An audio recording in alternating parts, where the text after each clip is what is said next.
My name is Scott Woodbury. I'm a horticulturist at Shaw Nature Reserve, and this is our greenhouse. Right now, nobody is at Shaw because we are all dealing with the coronavirus. I'm taking care of the greenhouse at the moment, and it's very exciting to see all of these plants that may or may not be available at the plant sale, and which was postponed from May until June. If we're lucky, June 6th it may happen or may not, depending on where we are in late May.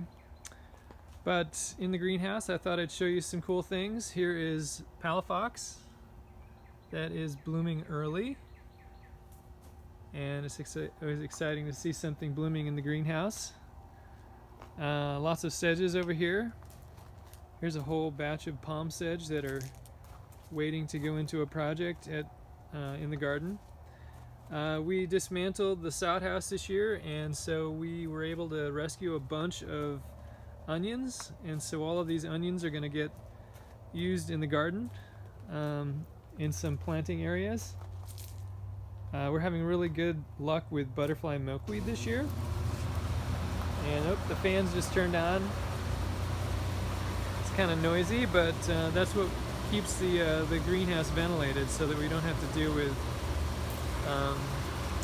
fungal problems.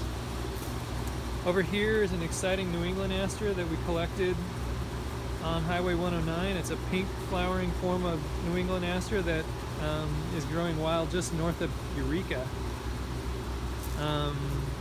Common milkweeds right here doing really well. Although I see a few aphids on them, we'll have to treat them with some safer soap.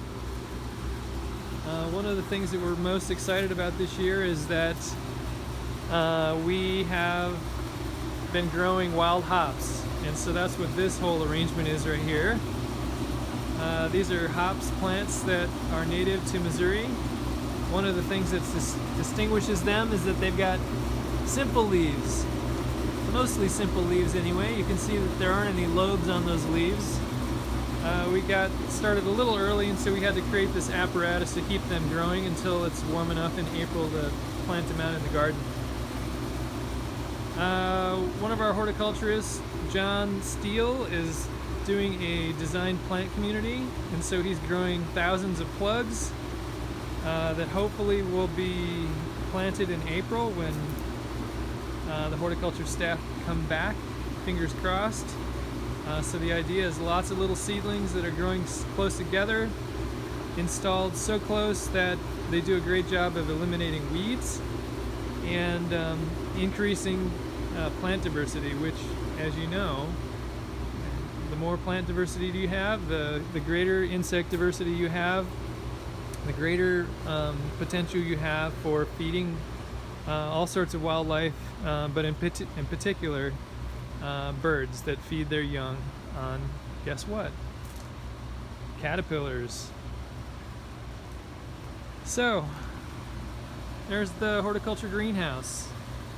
It's missing some horticulturists, and hopefully they'll be back soon.